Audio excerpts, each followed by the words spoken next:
Jaya Rama Madhava Kunja Bihari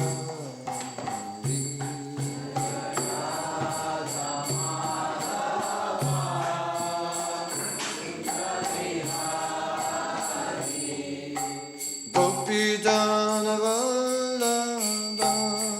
Not louder, a little faster. Girivardhari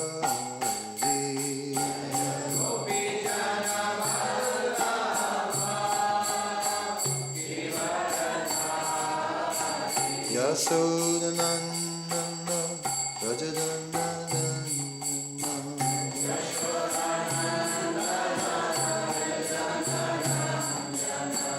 Yasodananda Rajadananda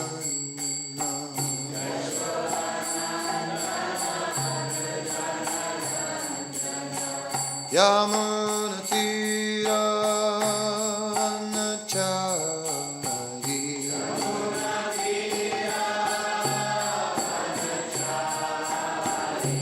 Jaya Radha Madhava Punya Vihari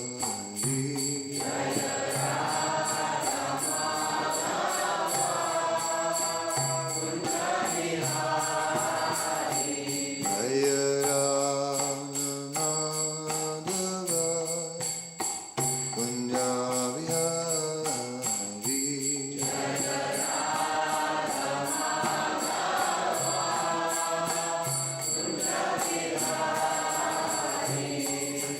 Gopidana Vallabha Girivardhari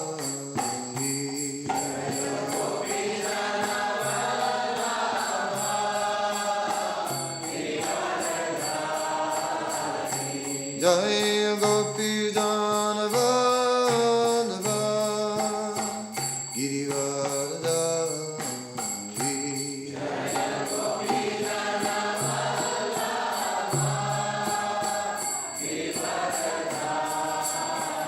Yasodananda Rajadananda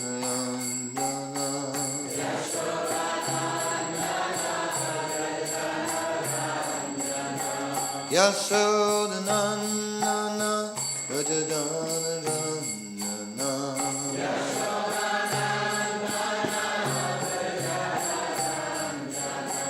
Yamuna Tira Vanachari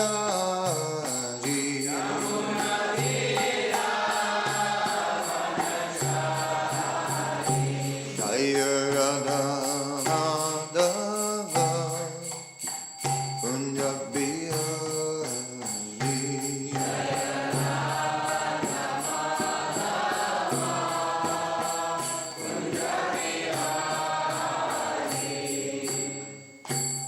Shri Shri Radha Madhav Ki Jai Hanuman Sankirtan Yagya Ki Jai Ananta Koti Vaishnava Vrinda Ki Jai. All glories to the assembled devotees. All glories to Sri Guru Sri Gauranga.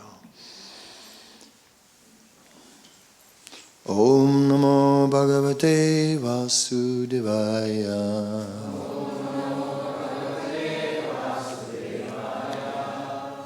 No. Om Namo Bhagavate Vasudevaya.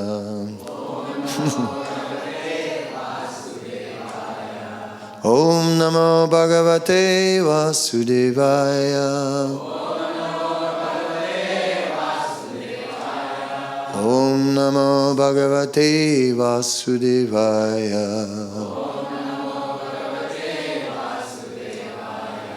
Om Namo Bhagavate Vasudevaya.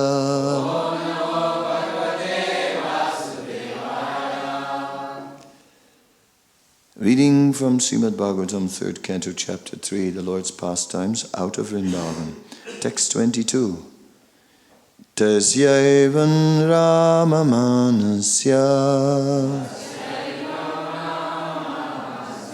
Sanvatsara ganan bahun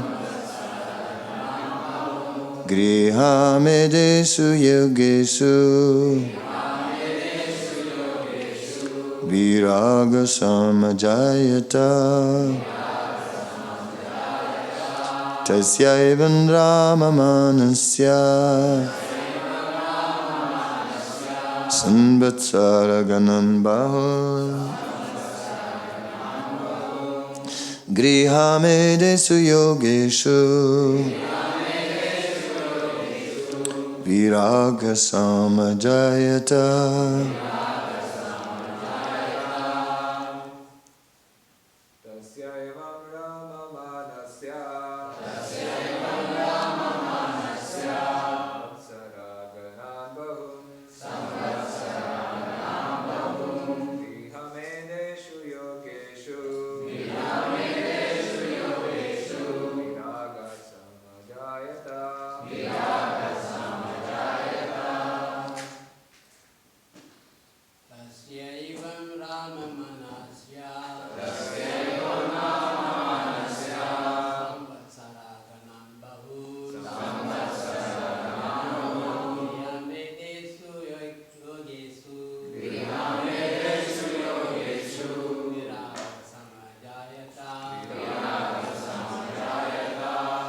Ladies.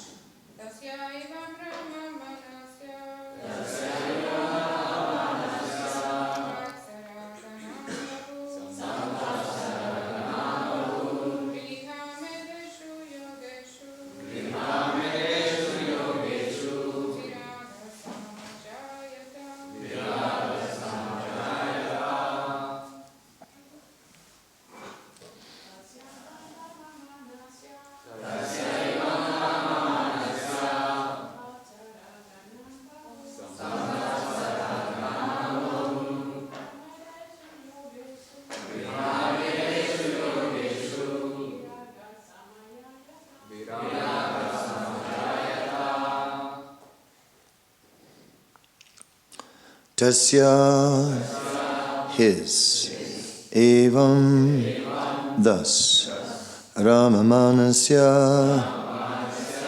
enjoying, Sanvatsara, years, Ganan, many, Bahun, great many, Grihamedesu, in household life, Yogesu, in sex life, Viragaha, detachment, Samajayata, awakened. The Lord was thus engaged in household life for many, many years, but at last his detachment from ephemeral sex life was fully manifested. Purport. Even though the Lord is never attached to any kind of material sex life, as the universal teacher, he remained a householder for many, many years, just to teach others how one should live in householder life. Srila Vishwanath Chakravarti Thakur explains that the word samajayata means fully exhibited. In all his activities while present on the earth, the Lord exhibited detachment. This was fully displayed when he wanted to teach by example that one should not remain attached to household life for all the day of one's life.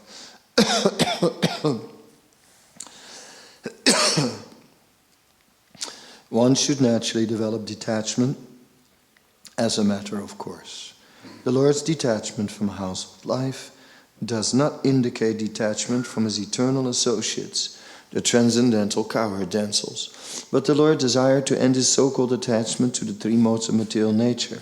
He can never be detached from the service of his transcendental associates like Rukmini and other goddesses or fortune, as described in the Brahma Samhita 529, Lakshmi Sahasra Satasam Brahma Sevyamanam. Om Jnanatimanandasya Jnanandana Salakaya Shakshuran Militam Yena Tasmai Sri Guruve Namaha Shri Chaitanya Manabhistam Stapitam Yena Bhutale Swayam Rupa Kadamayam Dadati Swapadantikam Vandeham Siguro Si Yuta Padakamalam Si Gurun Vaishnavam Sya Si Rupam Sagrajatam Sahagana Raghunatam Vitam Tam Sajivam Sadvaitam Savadutam Parijana Saitam Krishna Chaitanya Devam Shri Radha Krishna Padam Sahagana Lalita Sivisakam Vitamscha.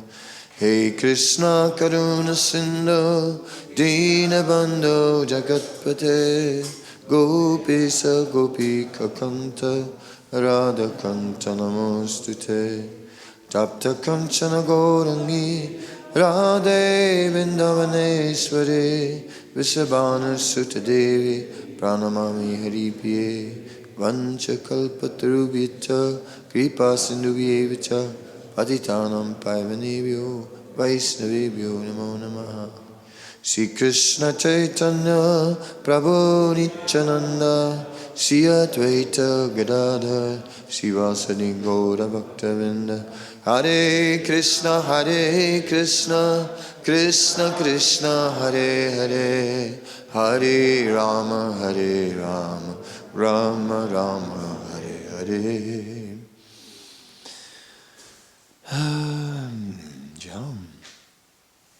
So Krishna, when being engaged in household life, was performing the exemplary activity. The Śrīmad Bhāgavatam Rita, which is kind of the same message of Śrīmad Bhāgavatam, but then again summarized. So there it is find that Krishna is in Dwarka, and on one particular day, Krishna did not get up from bed. So everyone is tiptoeing in the palace, trying to be very quiet, and they say that Krishna is not well. He has a headache. And it is at one stage that Satyabhama says, I am sick and tired of this hypocrisy here. I mean, this is just too much. Krishna has a headache. Come on, give me a break. Satyabhama, please. I'm telling you, give me a break. Satyabhama, please.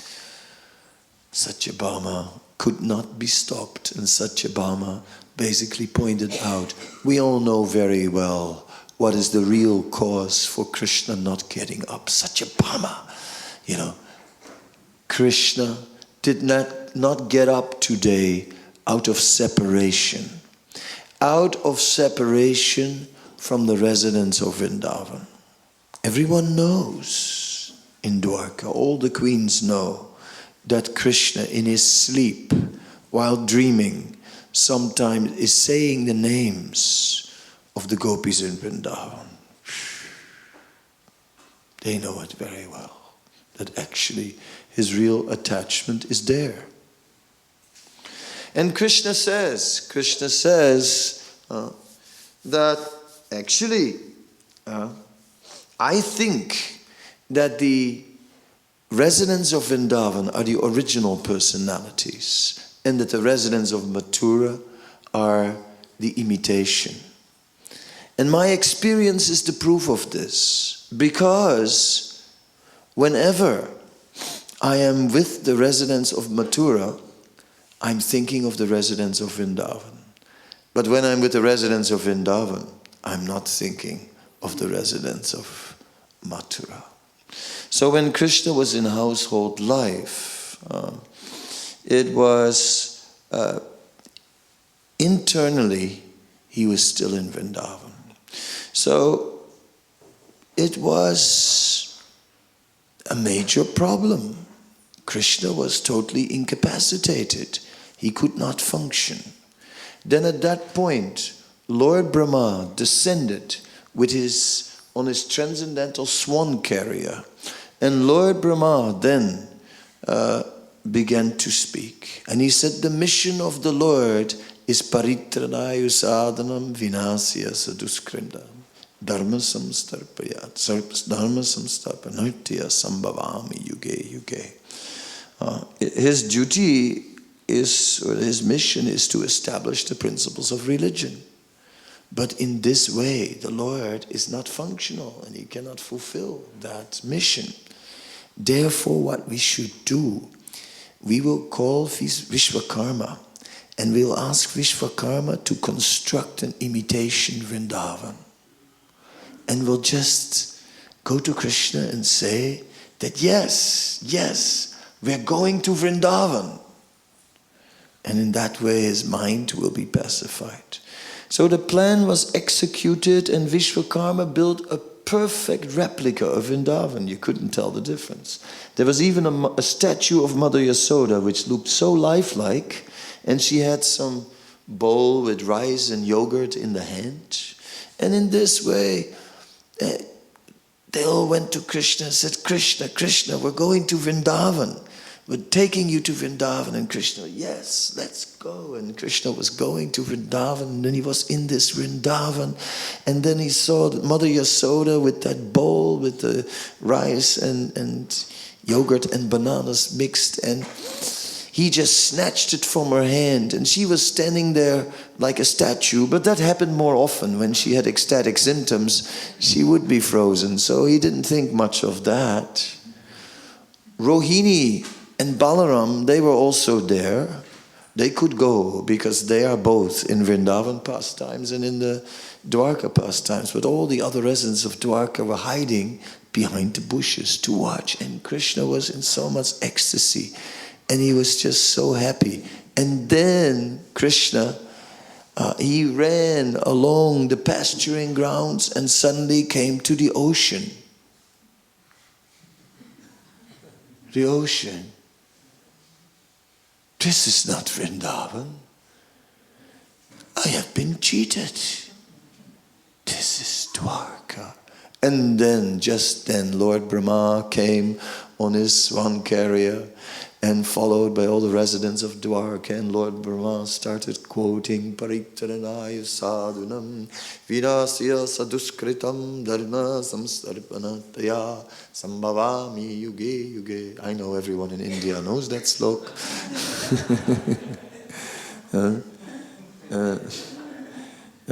That is a fact that Krishna is coming in the world to establish the principles of religion. So then Krishna is acting externally in the mood of a teacher to the world. And as such, in his household life, Krishna was acting out the pastimes of a perfect householder. And early in the morning, Krishna, he will see only auspicious things. One is supposed to begin the day by seeing auspicious things. So they would have statues of cows that he could see and other such things, so that in the morning there are only auspicious impressions in the mind. We should postpone that, the negative ones, the mundane one, as long as possible. Why early in the morning? Why early in the morning talk pajalpa, some mundane topics? What? Waste of time. Only Krishna. We want to hear only about Krishna. Only speak about Krishna as long as possible. It's already bad enough when at work it goes morning. Okay. Morning. Morning. Morning. Good morning. And like this, the vibes have begun, right? The vibes of the day have started, and we are back in a mundane environment. Postpone it as long as possible. Even over breakfast, we can discuss how Krishna is having breakfast while we are having breakfast. And we can postpone the mundane subject matters as long as possible. The first thing to do is to not read the email. Because that is how it comes in. See, that's how the mundane, we can build a wall around the house and say, Maya not allowed. Right? Put big Krishna conscious dogs which stand there in front of the gate and just bark ram, ram, ram, ram, ram to all the people that walk past. Right? We can make sure that every animal on the grounds, even the insects are devotees. Oh yes. Even the mosquitoes take only blood which has prasadam inside. Like this. Everything Krishna conscious. And then the email comes in. Just across all the walls, past all the dogs. Somehow or other it's there.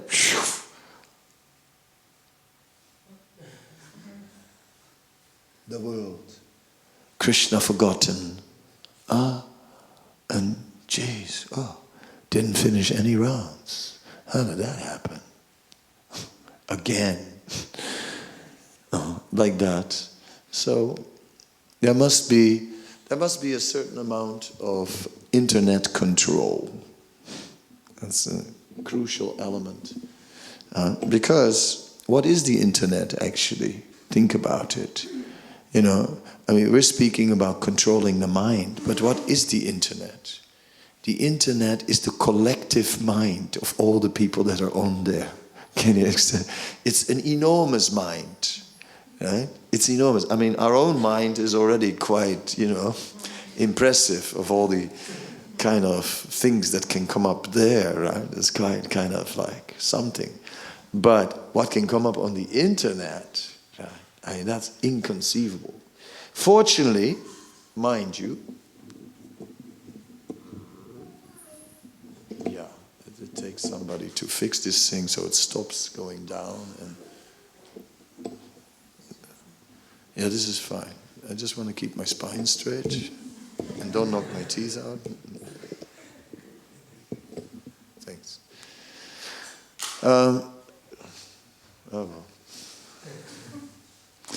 The internet, So it's the collective mind of all the people that are on there. Fortunately, there are devotees there, so Krishna is also there. But, there's a lot more Maya than Krishna there. Right? And so on. So we must protect. Krishna was protecting his mornings. He would meditate on himself. We should not meditate on ourselves in the morning because we are not Krishna. But Krishna has no alternative. Who else can he meditate on? It's only himself to meditate on. There is no one else to meditate on what to do. But we should do like Krishna does, meditate on Krishna in the morning. And it's as simple like that. Krishna would give in charity. During the daytime, Krishna would go into the Sudharma assembly house in Dwarka, which they had picked up from the heavenly planets when there was that fight over the Parijata tree. Satyabhama, she was jealous. She wanted this tree. Right. Rukmini had it in the garden, and now she also wanted it in her garden. Why she is having this tree from the heavenly planets and I am not having this tree from the heavenly planets? It's clear. It's clear who you really care for. It's very clear. And then they don't speak for 3 days, right? And walk around in silence around you. And if that doesn't work, they start humming a tune. Quite, still not talking, but walking around.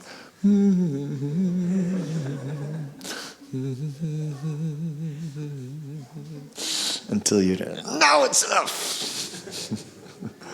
And they say, you're always so aggressive.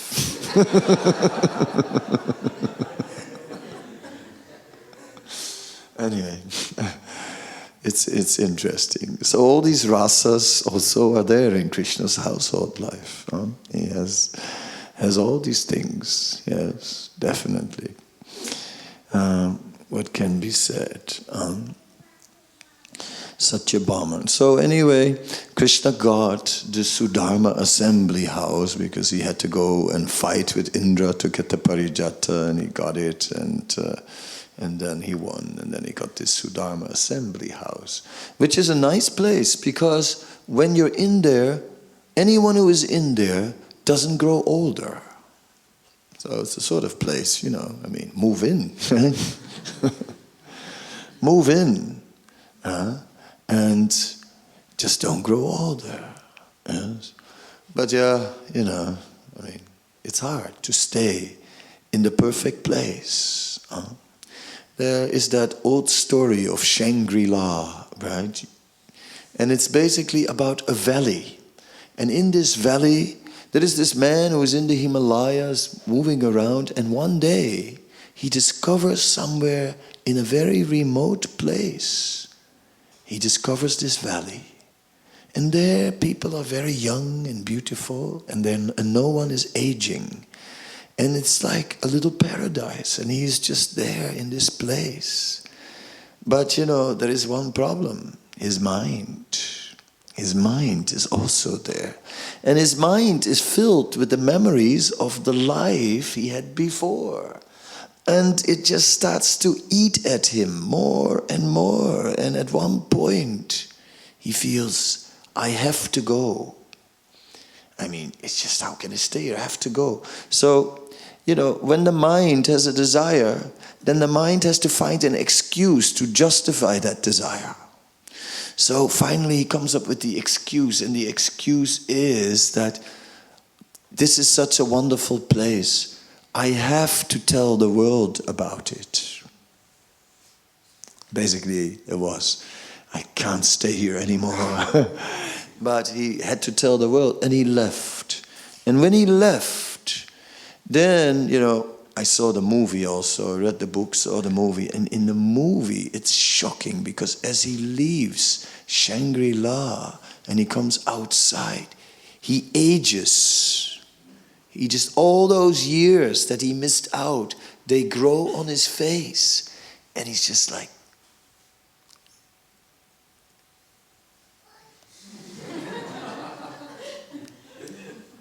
endless lines, and it just goes on way beyond what I can imitate here on the seat. And it's sort of a shocking sight, see that, like how that age is catching up with him. So we are the same, right? Srila Bhaktisiddhanta Saraswati Thakur once gave a lecture, and at the end, and everyone was there, and there were many visitors from Calcutta, and people were very happy with the lecture, and the mood was very kind of casual and jovial and happy. And then Srila Bhaktisiddhanta said, nobody should go. I said, yes, nobody should go, yes. Yes, Srila Bhaktisiddhanta said, yes, we will all stay here. And then he turned to someone, isn't it, Babu? And Babu said, but I already have a ticket. I said, that's okay, just throw it away. And I was like, don't go. And everyone was trying to sort of laugh it off. Ha, good joke. Very nice. But Srila Bhaktisiddhanta became dead serious. There's no reason to go. And I could say the same today. There's no reason to go. And then, but, my car is parked outside. And I get a ticket. There's only limited parking time. I have to make sure that I move the car. There's no reason to go. There's not even a reason to pick up the car. Just leave it there. Hare Krishna, Krishna Krishna, Hare Hare, Hare Ram, Ram Ram, Hare Hare. It is like that if we would just completely surrender. Then there was no need to go back for anything. Perfection attained. Everything is here. It's all perfect. But what about the family? Anyway, don't worry. We see in the descriptions of Lord Chaitanya's pastimes that this is exactly what happened. That when Nityananda was performing his kirtans throughout West Bengal, they were ecstatic kirtans. They were such ecstatic kirtans that old men started jumping so high they jumped into the trees and were dancing on the branches. Really? Yes. And the branches didn't break, even when they were thin ones. Yes, so it was an amazing kirtan. And the thing was, as that kirtan was going to Bengal, it attracted many people, and they just didn't go home. They just stayed. And of course, after a while, the family came looking for them. And then they also stayed. So in this way, this is the way to boost up the population of the temple. We're wondering, nobody joins anymore, right? It's very easy. If we just stay, people will all come and just fill up the whole temple before you know it. And then we'll buy up the whole street. Why not? It's like in Los Angeles, there is Watsika Avenue, right? And the temple is at Watsika Avenue. And the whole street, it's all devotees. All the apartments, all the houses, all owned by devotees in Watsika Avenue. The whole street, they got the whole street, gradually, little by little. Just bought the street. Yeah? So we can also buy the street. I know houses are not cheap, but Krishna is not poor. Krishna can provide, yes. Where there's a will, there's a way, Why not? The whole street. And why stop at the street? It's a long street, Tank Street. So, all the way to St. Killam. No problem.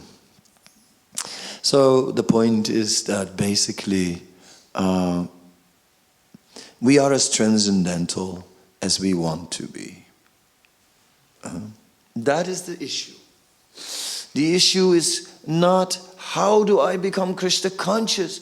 I'm trying so much to become Krishna conscious. The answer to that is we are as transcendental as we want to be. And we are as much in Maya as we want to be. And we want to be. That's why it's so hard. The story that is given is of a man who is holding on to a tree. And he's holding on tight with his arms. And he says, let me go, let me go. And he's holding on, let me go. Or the other story, two stories. One of the beggar who goes to the temple, and the beggar is weak and he's sort of can hardly stand on his legs. He hasn't eaten for days. There's a pillar, and he just leans against the pillar and holds his hands around the pillar. And he stands there. And one pilgrim comes by and says, this beggar is in a bad way. Better give him something to eat. Says, here, I got some puff rice for you. The beggar says, just put it in my hands. He's got the puff rice in his hands, and then he's trying to eat. But the column is in between, and that way he can't eat. So, if we hold on to material attachment, we don't get spiritual nourishment. Srila Bhaktivedanta Saraswati Thakur also has an example about that. And that example is, sometimes you have someone who is kind of skinny, but has a voracious appetite. He eats a lot and still stays skinny. How is it possible? How can anyone be skinny and eat a lot? Worms. Worms. Says Srila Bhaktisiddhanta. Worms. The worms are eating everything, and therefore the person gets no nourishment. So Srila Bhaktisiddhanta says, as long as we are infected with the worms of karma and jnana, the worms of desiring to enjoy the material world or escaping from the material world, we won't get the nourishment of bhakti. So that's interesting. So at one point, yes, we have to let go. We have to let go. So Krishna is showing the example. Yeah, Krishna is merciful and is appearing as a householder, although Krishna has no actual business to be a householder. But Krishna, good morning, Your Majesty.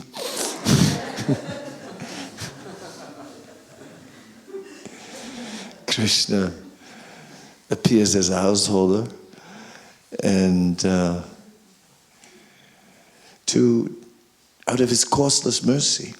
So that is nice because it shows how much Krishna cares.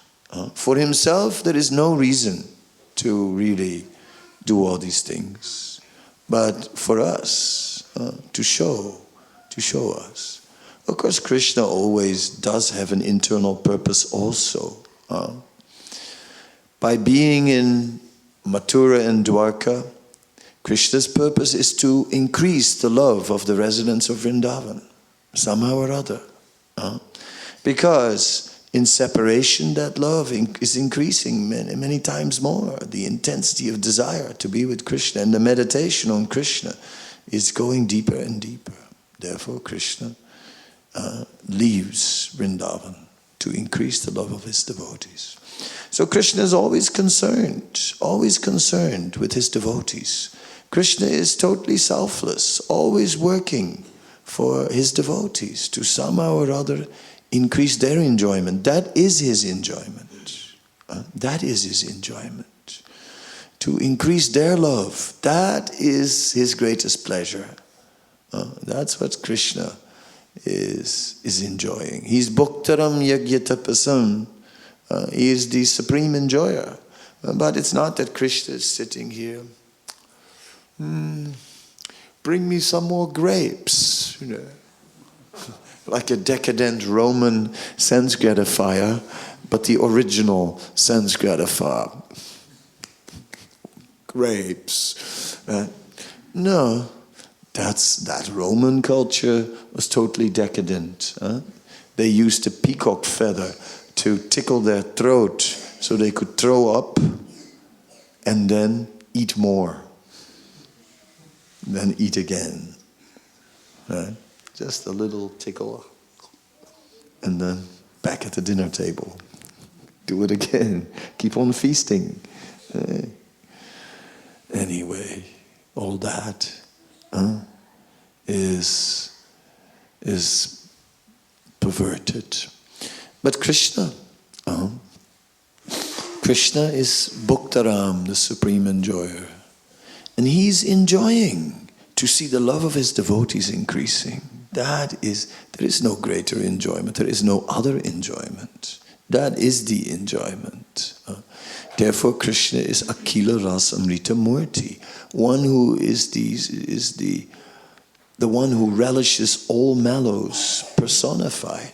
That is Krishna, the reservoir of all pleasure, as Srila Prabhupada translated it. Akila Rasamrita Murti, in that little brochure that was made. That brochure was around for years, the reservoir of pleasure. So, like that, that is Krishna. So as a householder, Krishna's interest is to increase the love of all the devotees, the queens, the residents of Vrindavan, and our love as well. By leaving these pastimes for us. Krishna arranged it that one day Maharaj Pariksit went into the forest and that he became extremely thirsty. So, like abnormally thirsty. So he comes into this ashram and there is this sage and he's a king and it's hot and like one of those days, it's a scorcher of a day. And Maharaj Pariksit is parched and he's just like, here's this sage. And the sage ignores him. Now he's a king, he's the emperor, usually big receptions, hundreds of people. The king has arrived and at this time, no reception at all. So gosh, he can't even say hello. Can't I just get he asks for some water. Could I have some water, please? Just like a king has to beg for water, He can get anything he wants. And then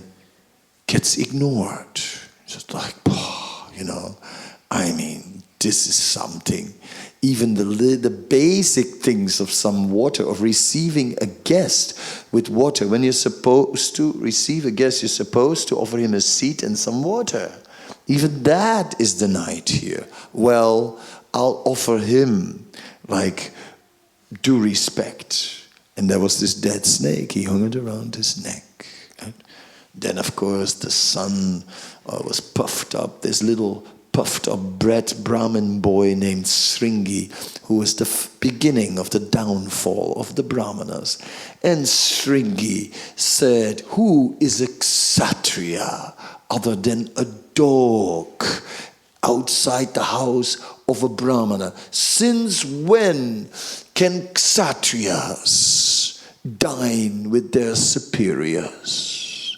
Then how did the king have the right to ask for some water to his superior and subsequently act in such a way as to hang a dead snake around the neck of my father? Touched water. I will curse this king that he will die within 7 days from now by snake bite. See my Brahminical power. See my strength. Oh yes. Like this, Sringi. Sringi is the beginning of the fall down of the Brahmanas. It's the end of Brahmanism, or the beginning of like what terrorized India. Subsequently, since Sringi, India has been terrorized by Brahmanas who claimed Brahmin right by birth, who were like stricter than strict about the rules, niyamagraha, who lost the spirit of true religious principles, and just even like when a Sudra would have to come in their area to kind of do some like necessary cleaning work, which like, you know, and touch something untouchable that a Brahmana could not touch, then when those Sudras would have to ring a bell so that their shadows would not touch the shadows of the Brahmanas, and that the Brahmanas could go quickly into the house. And thus Varna ashram has been systematically killed by these so-called Brahmanas. And Sringi was the forerunner of all of them. Pride. Yes, it is said in the Chaitanya Bhagavat that a person who really has good qualities is like a tree laden with fruit. And a tree that is laden with fruit will always bow its branches. And thus, we are showing humility in our behavior. And Krishna did the same way. Remember that Kaliya, that snake who had come into the Yamuna and poisoned all the water. I mean, you know, and Krishna's friends, they drank it and they actually died.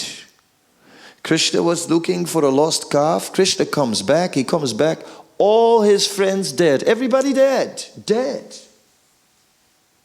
Serious, the cowherd boys are all dead. Just dead. Anyway, so Krishna came. He sees all the cowherd boys, all the calves dead. He said, what do I do now? All my friends are dead. Anyway, he revived them. So Krishna brought all the cowherd boys back to life. So they're standing there like,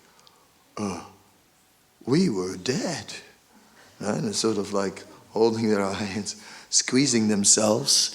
And just then, right, Krishna, they see Krishna climbs in a tree. So they're still sort of dazed, you know, after you've been dead. I mean, it's been a hell of a day, right? We were dead. I was dead today, you know. Gosh, that was enough for one day. Right? Then Krishna climbs in a tree, and next moment, he jumps into the river. Then he starts to play with the water. Bloop, bloop, bloop, bloop, bloop. Making beautiful musical sounds with the water. And then, you know, indicating of what was going to come. There is music. And then that snake couldn't tolerate that sound and came out of the water. And sure enough, where there's music, there is dance. And it didn't take long before Krishna danced on the hoods of Kaliya. Some poison in the throat.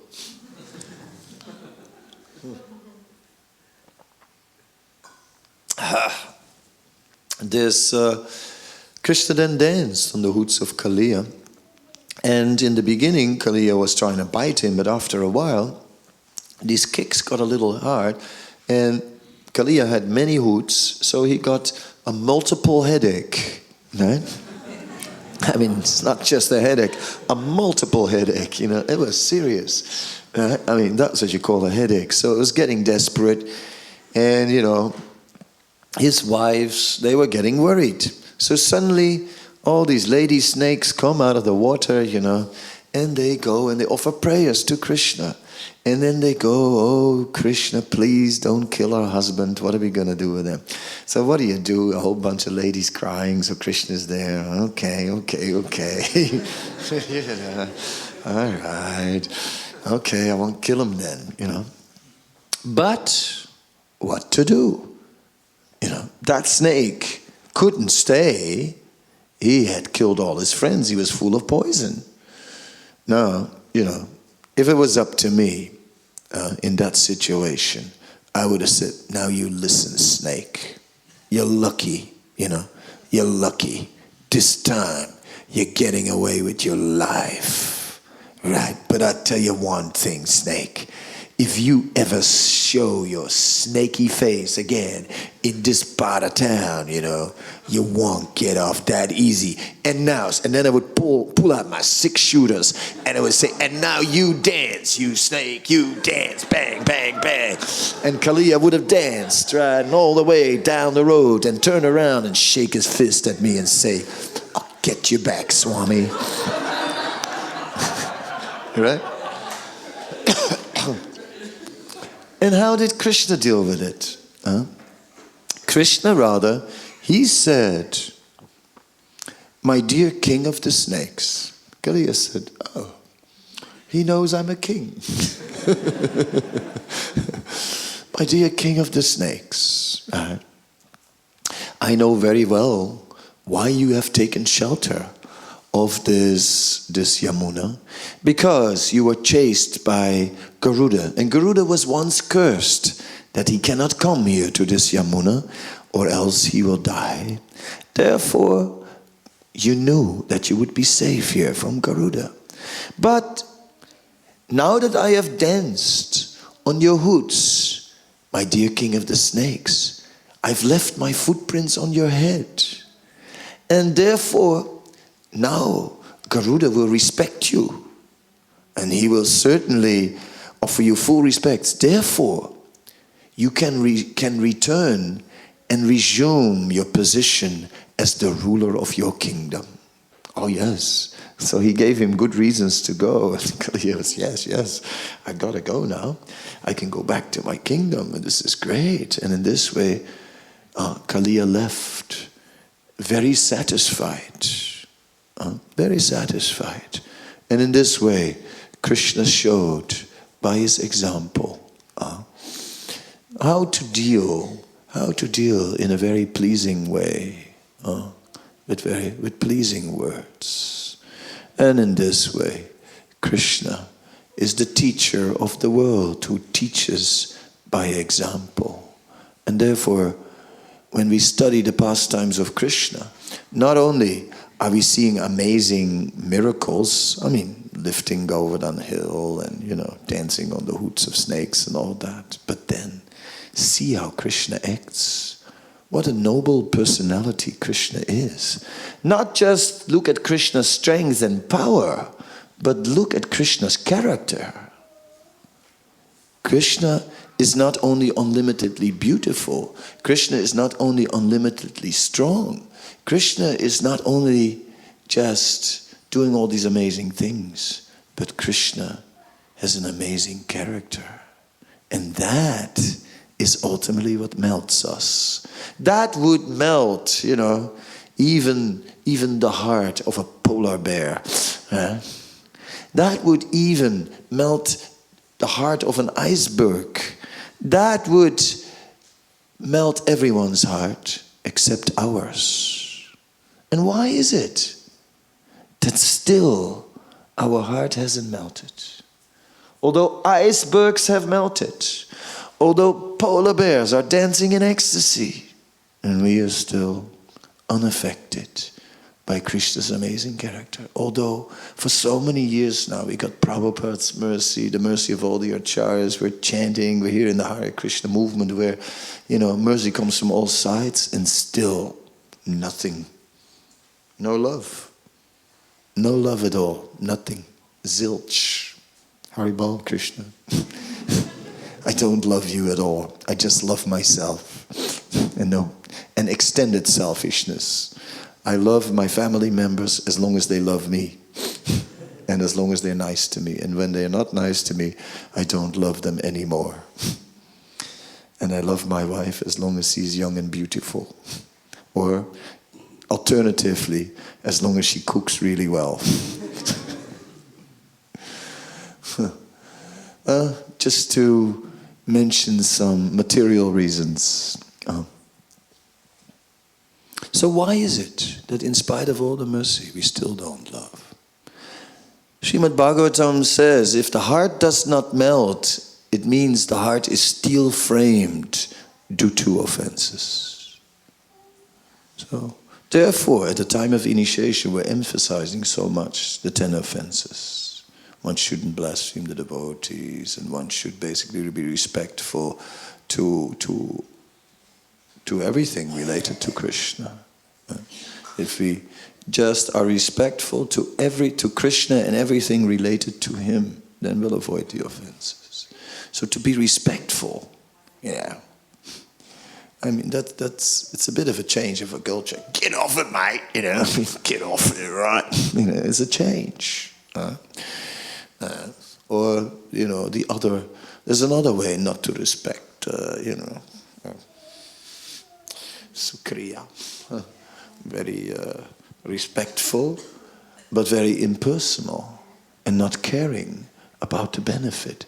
Because to respect another living being doesn't just mean some lip service, it means that we are caring. Non-violence. Respect is a form of non-violence. Non-violence doesn't just mean that we don't hit people over the head, or animals, or any creatures. No. Non-violence means that we also do something for their benefit. Just as someone's drowning in the Yarra River, and you're walking on the banks, and the person's calling out, help, and you're just walking past and saying, like, I'm not doing anything violent, because he's not drowning because of me. So I'm not doing anything violent, and you just peacefully walk past, Hare Krishna, Krishna Krishna, Hare Hare. So ecstatic, Hare Krishna, Krishna Krishna, Hare Hare. And meanwhile someone is, right? No, jump in, save that person. How did the Hare Krishna movement gain so much fame in Australia? Because the devotees were preparing Rath Yatra, and they made a canopy for the Rath cart. And then there was a fire in a building next door, and people were caught in the building. And the devotees went over with the canopy, and they told the people, jump, jump. And the people jumped and got saved. Boy, after that, it was big news, and suddenly people were so interested. And it's a holy canopy, and is it okay? Can you still use it? Yeah, no worries. We'll still use it. Oh yes, is it all right? And the Haris couldn't do any wrong at that time. So just see, Krishna is like that. Krishna cares for everybody, and if we follow that example, yes, then surely our heart will melt, surely. And then we'll dance with the polar bears, right? In ecstasy, glorifying Krishna. Okay, any questions? Any comments? Yes, sir. Maharaj, you mentioned we are as transcendental as we want to be, and the like Kunti Maharani prays that when one is materially exhausted, then he takes full shelter of Krishna. So, do we wait till we get materially exhausted before we want to take full shelter of Krishna, or is something happening before that? Yeah.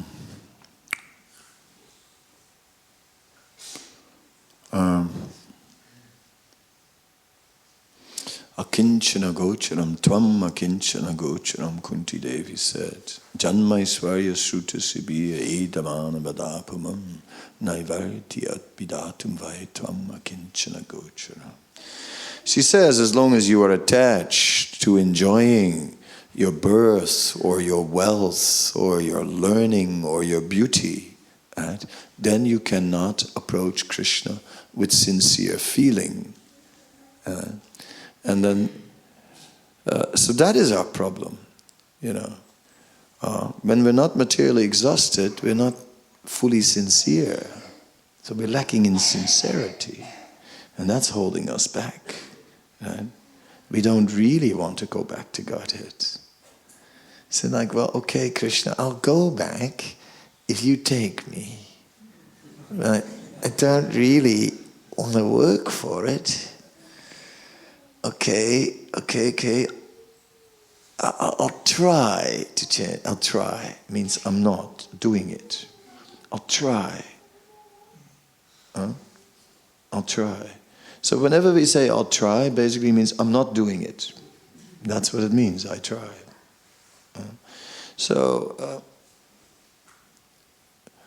We can wait till we get materially exhausted. But the problem is that the living being in the material world has been here anadi bahir mukha.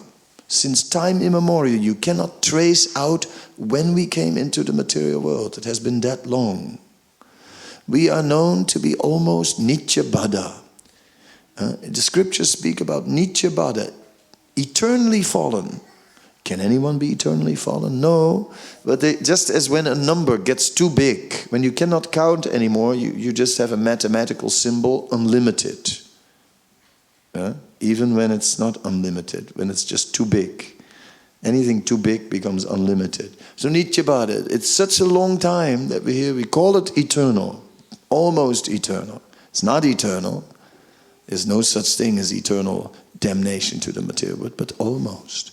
So if we have to wait till we get materially exhausted, we can wait for a long time. Rajneesh used to have that philosophy, and he preached it, that you just indulge in sense gratification, and then after some time you get exhausted. And Prabhupada said, this is nonsense.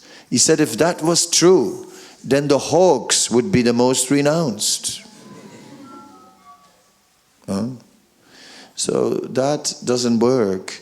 It is like throwing fuel on the fire, putting out a fire with petrol.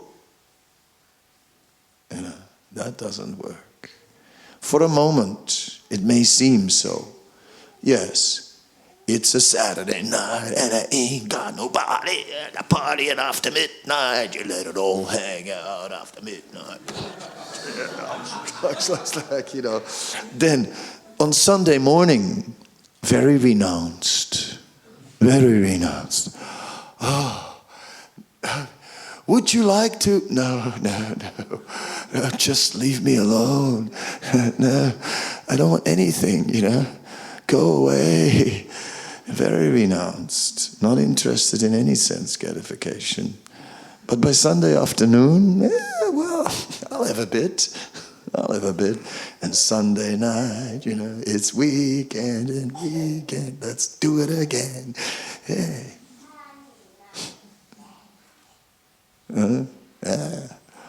Monday morning, oh God, why am I alive? Oh, God, miserable. But on Tuesday, it was a good weekend. And on Wednesday, it's midweek, And Thursday, Friday night is coming, going to town. You see the point? So we become temporarily exhausted and give up sense gratification, and then again, and therefore we continue with bhog and tyag, bhog and tyag, bhog and tyag. Enjoying the senses, oh no, I don't want no more, I had enough. Renouncing, and then after a while, bhog again, enjoy again. We'll just stay there. Chapala sukha, flickering happiness, bhog and tyag, nectar of devotion, like that. We'll go up and down. So you can wait a long time until you're materially exhausted. So we have to be materially exhausted, yet anujasina yukta karma grantini bandhana. With the sword of knowledge, we have to cut the knot of karma. Bhagavatam, 2nd chapter, 1st canto. Like that. So with the sword of knowledge, we have to go now and cut. It's painful to cut. Be brave. Come on. We're going to do it all together. Oh gosh, no. I can't. It's cutting. Oh no. We have to. Give it up. Give it up now. Give up this attachment. Give it up. If it's not good for Krishna, give it up. Be brave. We will not be losers. Like that.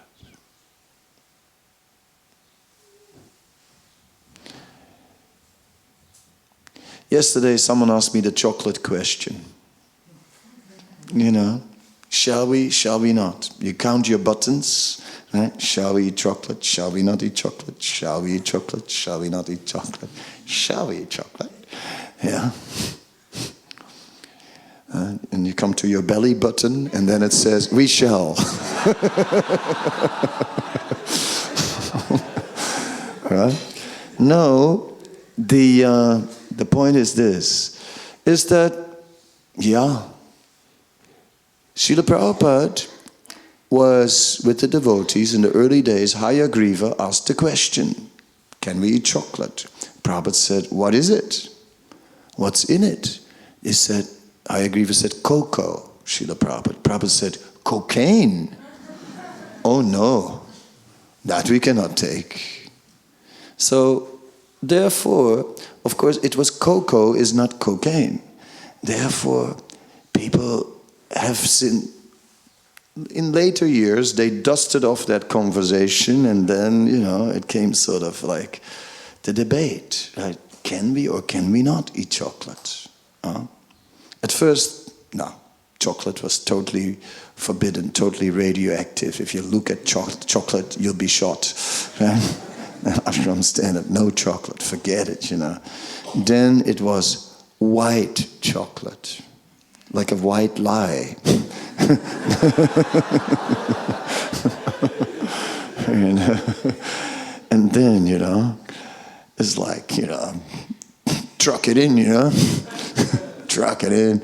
Chocolate cakes, chocolate cookies, chocolate bars, you know, chocolate wheelbarrows, right? Move it down, you know, chocolate, yay. Bona fide, Prabhu, chocolate. Anyway, so what is the situation? The situation is that, it's one of those things that are not 100% clear. Not 100% clear. Would Srila Prabhupada have said, if he would have known that it was cocoa instead of cocaine, would he have said, oh, then it's all right? Maybe, but maybe not.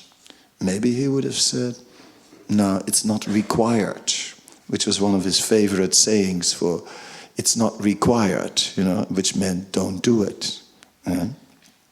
So, therefore, what's the situation? I'll tell you about chocolate. It's not required. Is it forbidden? No, it's not forbidden. It's not required. There's no benefit for going back to Godhead in taking chocolate. But is it forbidden? No, it's not really clearly forbidden, but there was a GBC resolution on that chocolate was forbidden some years ago. And then there was a review of the GBC resolutions, and Aniruddha knows that because he was on a subcommittee that was involved with it. And then they scrapped that. They scrapped it, the review committee. And the way I heard it is the subcommittee went before the GBC body and they said there were all these obsolete resolutions, and we just scrapped them, And then someone asked, well, can you give an example? Oh, like that one about chocolate. Something. Anyway, it got scrapped. So therefore, is chocolate forbidden? According to ISKCON law, which is, blessed, the senior Vaishnavas have blessed, so it's not forbidden, but it's not required. So that's the answer. It's not required. So I don't take it, because I only want to take things that are required. But it's up to you.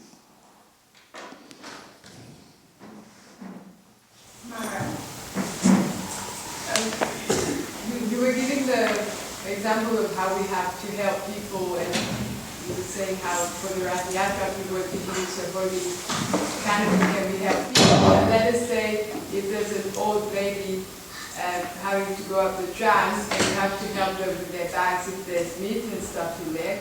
Okay, now we have to become social, and and we should become the Hare Salvos, right? We start like the Hare Krishna Salvation Army, and we go around and help people and pick up bums off the street and put them in bed and Hare Krishna. At least we're chanting Hare Krishna. So how far should it go? Real helping means to give people transcendental help, not mundane help. So our helping is give them books, give them prasadam, give them the holy name. When they stuff their ears, chant a little louder, so they get it. Somehow or other, give them transcendental mercy. That is helping. But at the same, here is someone, he's half dead, right? And you say like, chant Hare Krishna. It's sort of like, it's nice, but you may also have to add some material help at the same time. So we combine it, just as food for life. My spiritual master, he did a seminar called Food for Death. So that shocked a few people. Food for death. I mean, why? And then he gave all kinds of quotes from Prabhupada, pointed out that prasadam distribution just by itself was not what Prabhupada's intention was, but that it should be accompanied with the holy name. Because although we sometimes say it, sometimes we say, you can eat yourself back to Godhead. Yeah? Have you heard that? I've heard it. But it's not really true, because the Yuga Dharma is Harinama, Harinama, Harinama, Eva Kevalam, Kalu, Nasteva, Nasteva, Nasteva, Gatir, and Yata. So you can eat a long time, right? But still not going back to Godhead. You have to chant Hare Krishna. And along with it, we definitely have to take prasadam. Otherwise, how can we continue chanting Hare Krishna? If you don't take prasadam, it's not possible to continue chanting. So prasadam is essential for chanting. But not that prasadam without chanting it will be sufficient. So therefore, always the chanting is what is the connection. Transcendental sound, Śrīmad Bhāgavatam, the holy name. That we have to give people. That's helping. So help the old lady across the street and slip a book in her bag. Okay. We thank you very much. Bye-bye, Melbourne. That is, if the flight's not cancelled, because there's a storm up north. Anyway, maybe I'll go by bus, somehow or other. We'll get there. We'll see what happens. But Bhakti Julun's flight is cancelled. So I don't know about mine. Let's see what happens. Anyway, we'll see you when we see you. Hare Krishna. Srila Prabhupada Ki Jai. Thank you for your association.